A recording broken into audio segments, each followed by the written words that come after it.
This is the episode 2 on self-care. So this follows on from, obviously from episode 1. Hi everyone, and I promised that I would talk more about self-care. So welcome back for those who've seen episode 1. If you haven't, then of course I would just flag that up and go and have a look at it, because it will set the scene. In episode 1, I talked a lot about focus, openness and energy. And just to give a recognition to Peter Hill, that was within Concepts of Coaching book that was published probably over now 15 years ago. So in that, focus, openness and energy is what we strive for in coaching.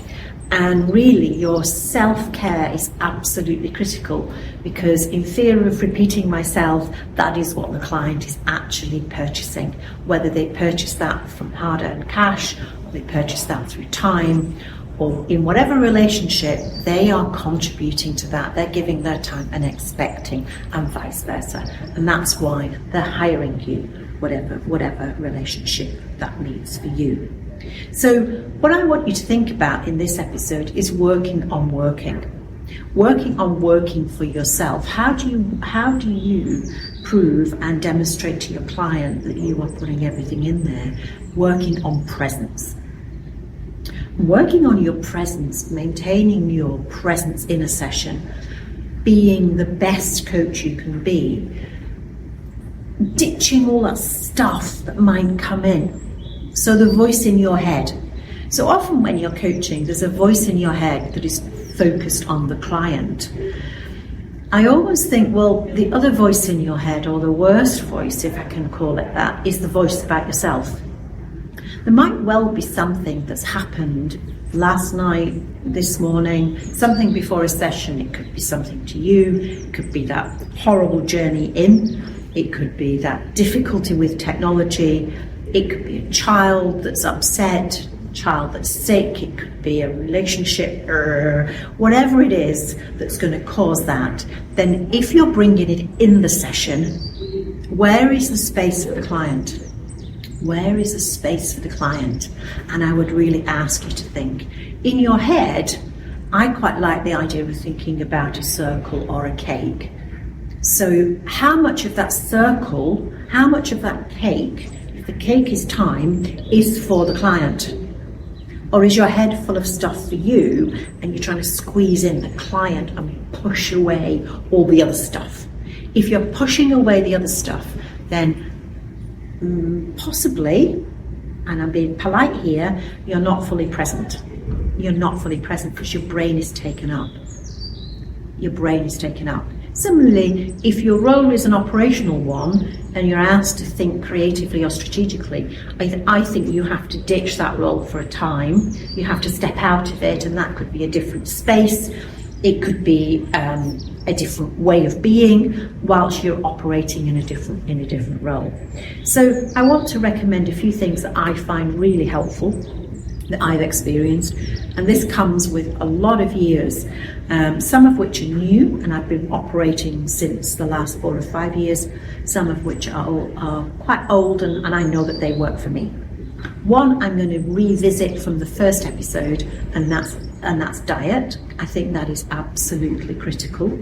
I think scheduling what you did the day before, the 2 days before, a little bit like if you were aircrew. How fit are you? Ready? Are you fully ready? Are you tired? All of those things. You know, we often think of almost the lack of sleep as somehow a status symbol. And I think, you know, that is written up, and I think Brené Brown talks about that in her book, The Gifts of Imperfection, that we somehow think, oh, if we say we've only had 4 hours sleep, whereas, you know, we're somehow a better person because we work harder.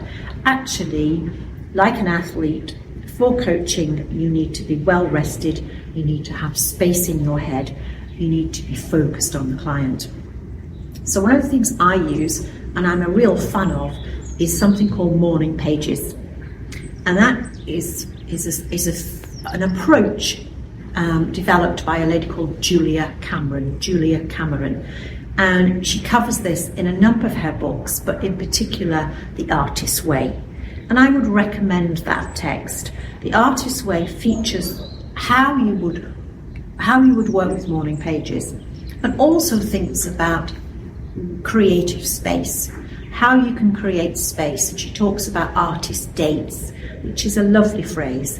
As crafters of coaching, as artists, we need space to think, space to operate, space to let our brains open and be free, rather than thinking about, marketing and invoicing and insurance and all of those things.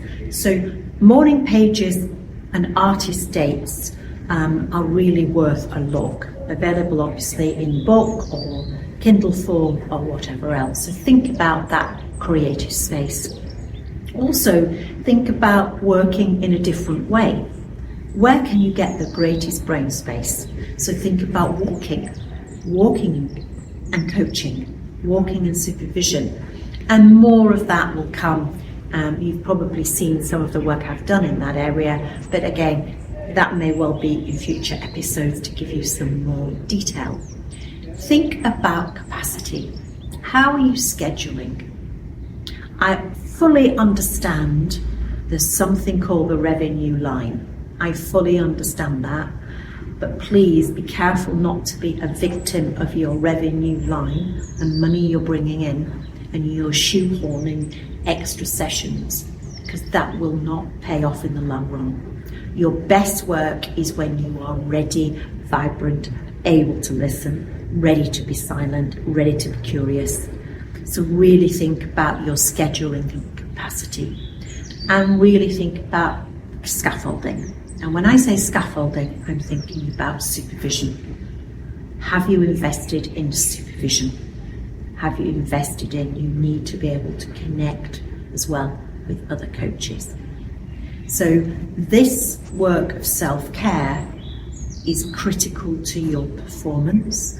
Think about how you measure that through taking these as criteria. How rested was I? How much silence did I allow in that session and create? How long did I hold that when it was necessary? How curious was I? Could I recap? Was I listening well enough? And establish the criteria for yourself, which will guide your reflection and will also be a fabulous measure of self-care. Because the stronger that is, the better your coaching, the more business you will get, and the stronger reputation you will earn. So please invest in you, and then clients will invest in you. Thank you.